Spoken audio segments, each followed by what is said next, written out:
Everybody to Basic Business Finance, and I'm Erin Geibel, and today we're going to be talking about the basic functions of accounting, some of the basic accounting terms, and also the difference between cash-based accounting and accrual-based accounting.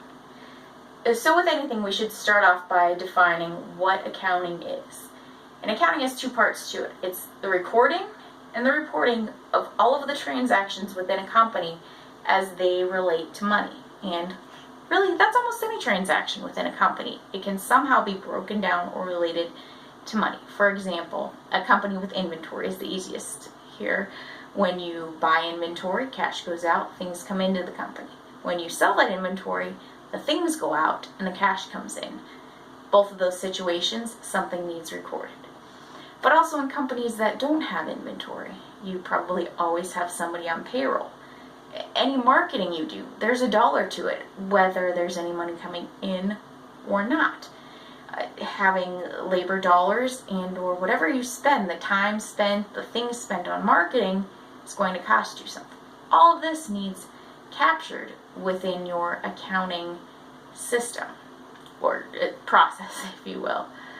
The other part of accounting, being the reporting of it, is to report those two main financial documents we talked about and we'll talk about in later lessons: your financial scorecards of your balance sheet and your income statement.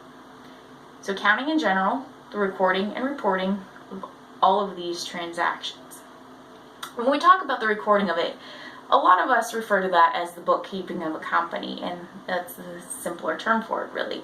It's the writing down, physically writing, typing, whatever, of anything that happens as it relates to money. Most places have a system that does this or an accountant that'll do this for you.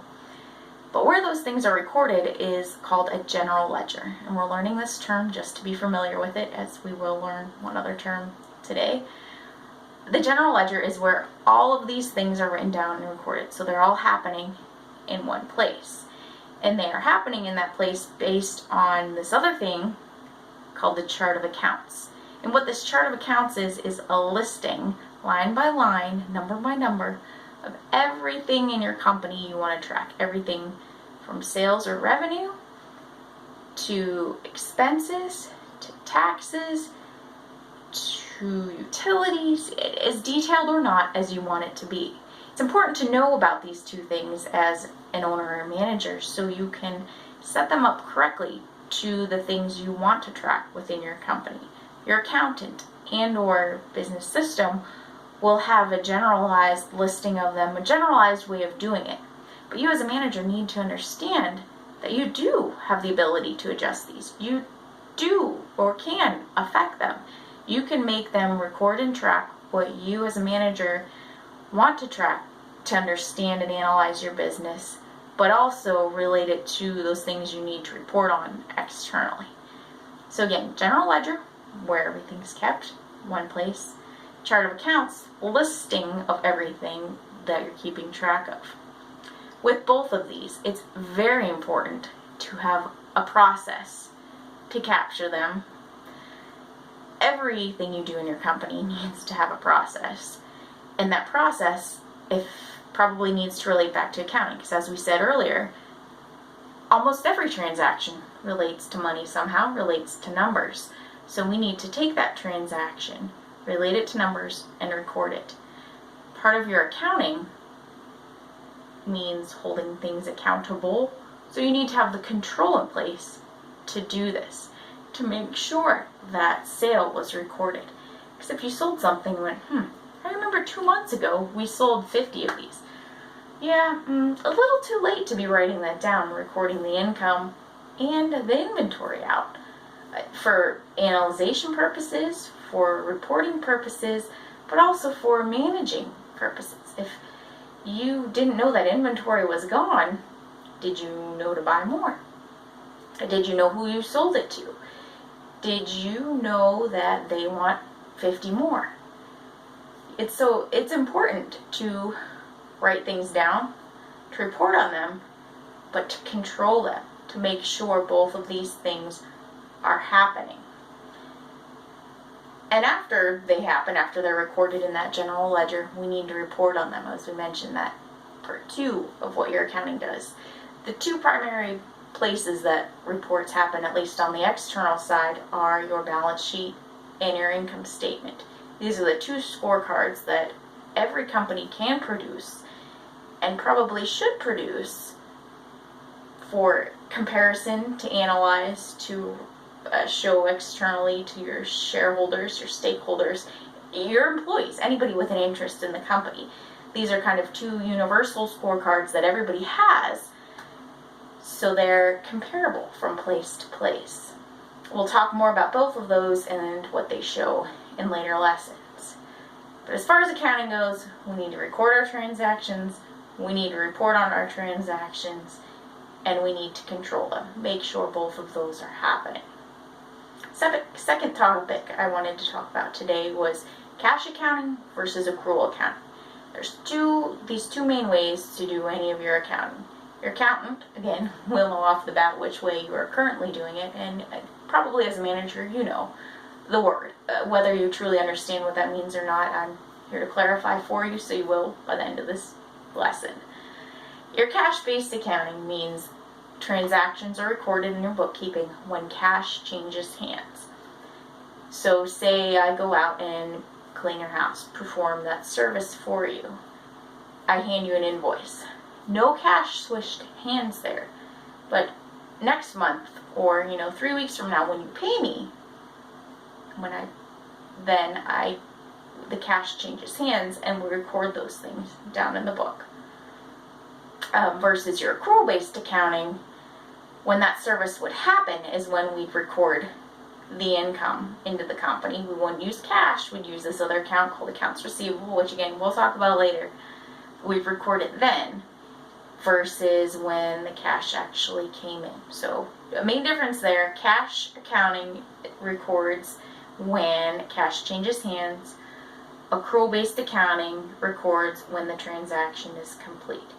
Cash-based accounting is usually used in smaller businesses or businesses without inventory because that cash switch is sooner or less relevant to the rest of the operations, to the rest of the reporting, to the rest of the things we're doing.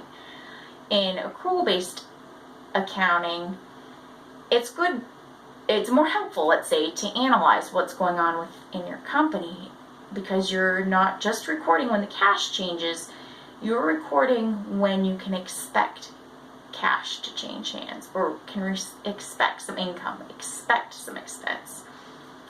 So if you don't get around to paying me for 2 months, I still know about it. It's still recorded as income. I can analyze that and match it to the expenses I paid out in that period, whether I have the income or not. With the cash-based accounting, going back and forth a little bit here, it's a little tougher to analyze in the long run because maybe you spent $10 to produce something, but you didn't get paid your $20 until those 2 months later. So $10 was out here, you got paid over here. It happens. And when you're small, you can manage that. You understand that a lot better, and it affects your overall analysis a little less. But the bigger you get, the bigger company you are, the more you're going to rely on inventory and need to match expense with accounting. Also, when you do external reporting, it's often preferred to be accrual-based accounting. To pick one system, it keeps it consistent across companies, across places, documents, so you can understand what you're looking at. If one company is reporting one way and another is reporting a different way, they're not exactly comparing apples to apples or oranges to oranges.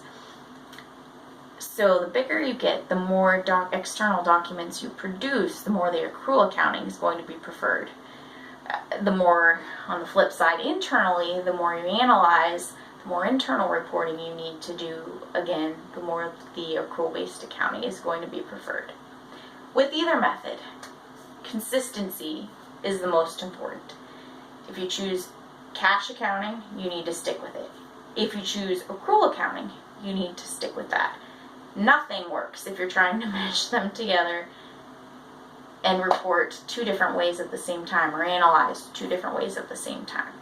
So either record cash when cash goes in and out, or record accrual cash that's expected, expenses that are expected. You don't want to mix them together, no matter what you do, in a nutshell. So we talked about accounting today. We talked about record keeping, bookkeeping. We talked about a general ledger, the place all of this is kept. We talked about the chart of accounts, a listing of all the accounts that you can adjust. You can work with your accountant or work within your software to adjust them to what you need. We talked about the need to control your processes so they hit your accounting system. We talked about cash accounting. We talked about accrual accounting and the ins and outs of that. So again, thank you for joining me today, and I'll see you soon for another basic business finance lesson.